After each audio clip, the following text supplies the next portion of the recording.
KPU umumkan hasil Pilpres dan pemenangnya adalah Prabowo Gibran. Rizik Syihab memberikan pesan berapi-api. Tidak ada kata damai. Waduh. Kenapa Kang Rizik? Gak terima pula? Gak terima Kang? Terimalah sebagai seorang ulama. Mestinya memberikan contoh kepada umat. Ya, kita coba baca beritanya nih dari suara.com. Kita tahu sama-sama malam baru beres pengumuman ya. Telak Prabowo Gibran 96 juta lebih, Pak Anies 40 juta lebih, Pak Ganjar 27 juta lebih. Gila itu. Udah fix satu putaran. Surya Paloh, Nasdem sudah mengucapkan selamat atas kemenangan Prabowo Gibran. Meskipun tim Aminnya masih ngotot, ya, tim Anies Caimin masih ngotot, tim hukumnya masih ngotot. Diskualifikasi Gibran, masih ngomong diskualifikasi. Ini penghitungan sudah selesai. Kacau. Nasdem Surya Paloh udah mengucapkan selamat. Kalau didiskualifikasi, nanti Anies nggak bisa nyalon.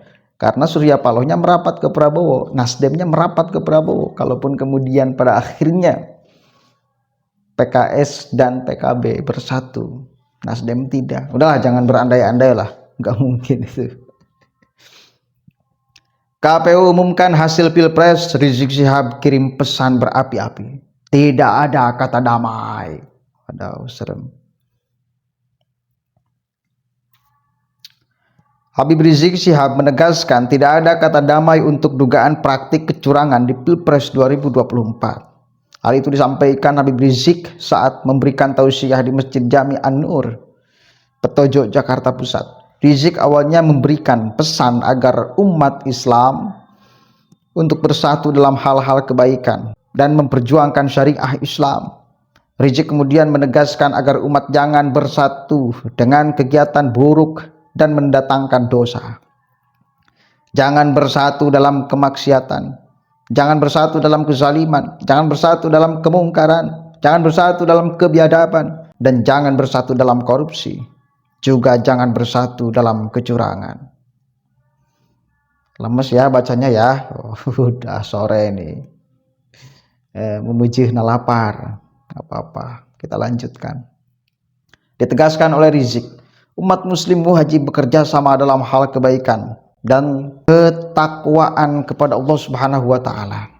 Namun jangan pernah bekerja sama dengan perbuatan curang dan maksiat. Jangan pernah bekerja sama dalam pelanggaran. Hati-hati. Makanya saudara, setelah Pilpres ini banyak yang bilang adanya kecurangan. Hati-hati. Nah, baru nyambung di narasinya, udah ngomong Pilpres. Awalnya baik tuh di atas. Udah tendensi ke bawahnya nih. Kalau dulu banyak yang teriak pemilu damai, pemilu damai, saya sudah sampaikan saudara, sebelum Pilpres kalau mau damai jangan curang. Tegas Rizik. Mau damai jangan curang. Curang itu bisa memecah belah bangsa. Curang itu bisa menghancurkan negara. Curang itu bisa mengadu domba. Kita sudah nasihati jangan curang. Jangan curang. Kita bikinlah pemilu itu sebagai pesta demokrasi yang indah, yang mempersatukan kita, bukan yang memecah kita. Waduh, siapa yang suka memecah Kang Rizik? Siapa Kang Rizik? Siapa? Saya sepakat Pilpres itu harusnya menyatukan kita. Harusnya dibikin indah pesta demokrasi. Tapi apa boleh buat, teman-teman dari pendukung Pak Anies, Kang Rizik, yang sedari awal itu kampanyenya gila-gilaan, membuat kita tidak merasa nyaman, Kang Rizik. Suasana demokrasi yang mestinya kita nikmati menjadi sentimen, Kang Rizik. Ada yang memfatwakan bahwa Anies Baswedan adalah Imam Mahdi, ada yang mewajibkan itu. Kita nggak enak loh Kang Rizik. Kita nggak enak. Jadi bukan hanya proses di Mahkamah Konstitusi yang membuat masyarakat nggak enak, bukan hanya proses lolosnya Gibran yang membuat publik nggak enak, tapi cara kampanye dari masing-masing pendukung capresnya juga yang membuat kita nggak enak. Justru berpotensi parah pecahnya dibanding hanya sekedar perolosan dari Mahkamah Konstitusi. Ya, itu bisa lebih parah kacaunya, pecahnya.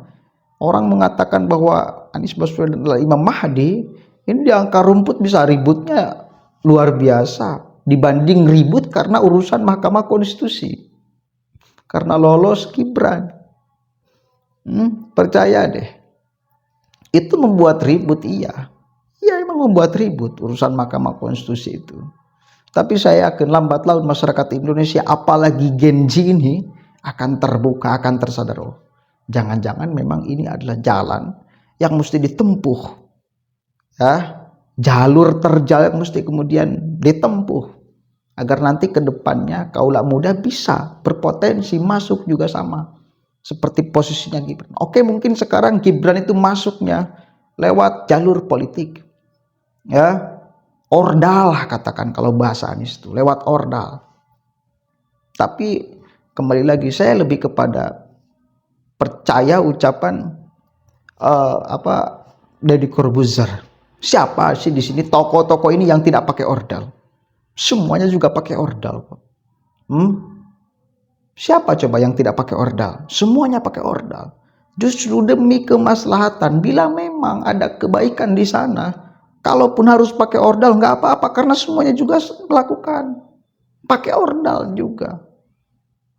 Itu tuh kata di Corbuzier tuh. Kecuali kalau aturan itu untuk pilpres kali ini saja. Untuk pilpres selanjutnya aturan itu tidak berlaku. Nah, baru itu hanya khusus untuk Gibran.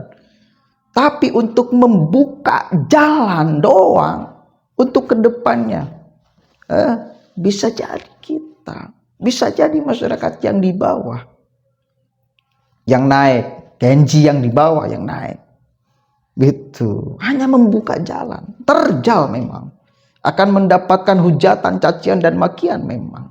Tapi di awal endingnya akan ada manfaat besar. Dan itu semuanya pakai ordal. Begitulah ya. Ya kadang-kadang kita harus objektif juga melihat fakta ini. Anies itu kan ngomong ordal. Cek ketika dia mimpin Jakarta, ordalnya banyak banget. Udahlah, itu hanya manis di bibir, memutar-mutar kata, tapi tidak sesuai dengan kenyataan. Mau damai jangan curang. Curang itu bisa memecah belah bangsa. Curang itu bisa menghancurkan negara. Curang itu bisa mengadu domba. Oke, udah. Lebih lanjut, kata Rizik, setelah Pilpres 2024 dan banyak muncul dugaan kecurangan, kini ada narasi damai yang menurutnya sangat tidak mungkin.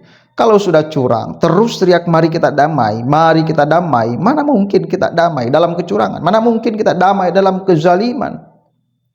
Tidak ada damai dalam kecurangan, tidak pernah ada damai dalam kezaliman, saudara, kata Kang Rizik.